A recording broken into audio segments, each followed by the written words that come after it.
গ্রামের নাম ছিল গোবিন্দপুর। গ্রামের পাশেই ছিল বিশাল একটি নদী, যাকে গ্রামের ভাষায় বিল বলে।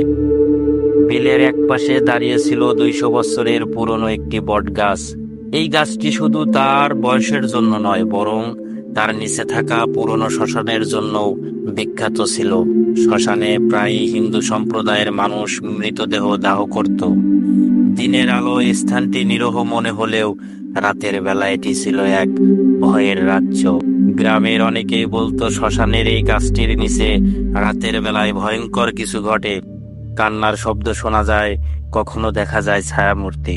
তবে অধিকাংশ মানুষ তা কুসংস্কার ভেবে এড়িয়ে যেত। রিপন আর শিপন ছিল সেই গ্রামের 2 সাহসী যুবক। তারা ভূতের অস্তিত্ব বিশ্বাস করত না। একদিন রাতে তারা ঠিক করলো শ্মশানের সেই বটগাছের নিচে গিয়ে সত্যতা যাচাই করবে। গ্রামের লোকজন তাদের বারবার নিষেধ করলো, কিন্তু তারা কারো কথাও শোনেননি। রাত তখন 11টা। চারিদিকে নিস্তব্ধতা, শুধু ঝিঝি পোকার শব্দ। রিপন আর শিপন বটগাছের তলায় গিয়ে দাঁড়ালো। তাদের হাতে ছিল একটি পুরনো হারিকেন এবং একটি লাঠি। রিপন হাসতে হাসতে বলল, ভূত বলে কিছু হয় নাকি? এসব কিছু মানুষের মনের ভয় আর গুজব। শিপন কিছুটা অস্বস্তি বোধ করছিল। সে চারপাশে তাকিয়ে বলল, তবু এই জায়গাটা কি অদ্ভুত। এভাবেই তারা 2 জন ওখানে দাঁড়িয়ে গল্প করছিল। কিছুক্ষণ পর থেকেই চারপাশের পরিবেশটা অস্বাভাবিক হতে শুরু করলো। বাতাস নিস্তব্ধ হয়ে গেল। তাদের নাকে একটা পচা গন্ধ ভেসে আসলো। হঠাৎ তারা অনুভব করলো কেউ যেন তাদের পিছন থেকে দেখছে। তারা পিছনে তাকালো, কিন্তু কাউকে দেখতে পেল না। ঠিক তখনই একটি ঠান্ডা হাওয়া তাদের গায়ে বয়ে গেল। হারিকেনের আলো ধীরেই কমতে শুরু করলো। শিপন ভয়ে ভয়ে বলল, চল এখান থেকে চলে যাই। কিন্তু রিপন বলল, দূর বোকা, ভয়ের কিচ্ছু নেই, সবই বাতাস আর কল্পনা। ঠিক তখনই গাছের এক ডালের উপর থেকে একটি সাদা ছায়ামূর্তি নেমে এলো। সেই মূর্তিটির লম্বা বিকৃত হাত, আগুনের মতো জ্বলজ্বলে 2টি চোখ আর বিকট মুখ দেখে তারা হতভম্ব হয়ে পড়ল।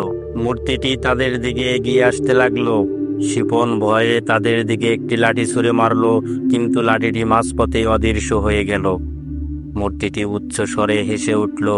তার হাসির শব্দ এমন ভয়ানক ছিল যে তাদের 2 জনের শরীর যেন পাথরের মতো ভারী হয়ে গেল। শিপন দৌড় দেওয়ার চেষ্টা করলো, কিন্তু তার পা যেন চলছে না। মূর্তিটি এক মুহূর্তেই তাদের দিকে এগিয়ে আসলো। শিপনের শরীর জাপটে ধরে উপরে টেনে তুলল। রিপনের আর্তনাদ গাছের চারপাশে প্রতিধ্বনিত হলো। অন্যদিকে শিপন ভয় পেয়ে দৌড়াতে লাগলো, কিন্তু সে যতই দৌড়ায় ততই গাছের কাছে ফিরে আসতে লাগলো, যেন গাছটি তার নিজের কাছে টেনে আনছিল। এক সময় শিপন আর সহ্য করতে না পেরে জ্ঞান হারিয়ে মাটিতে পড়ে যায়। মূর্তিটি রিপনের কানের কাছে এসে ফিসফিস করে বলতে থাকে, তোদের এখানে আসার সাহস হলো কিভাবে?